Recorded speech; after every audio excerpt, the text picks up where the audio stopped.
விபூதி பூச சொல்லுவாங்களாமே.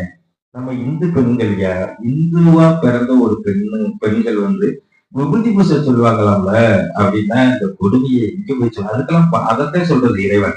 எல்லாரும் விபூதி பூசிட முடியாது. எல்லாரும் இறைவன் கருணை கிடைக்காம இறைவன் அருள் கிடைக்காம ஒரு கோவிலுக்கும் போக முடியாது. அவன் திருநாமத்தை கூட நெற்றில இடுவதற்கு அவன் அனுமதி வேணும். அதுக்காண்டிதான் முன்னோர்கள் சொல்லி வச்சாங்க. ரைட்டா? என் காதாலேயே நம்ம ஸ்டாஃப்கிட்ட சொல்லி அவங்க நம்மகிட்ட சொன்னாங்க, ஐயா அந்த பொண்ணு வர்றவங்க ஆனா விபூதி பூசாரம் இந்து தானே. ஆமா. அப்ப ரெண்டு விபூதி நம்ம என்ன புடி பட்டையா அடிச்சுட்டு வர சொல்றோம்.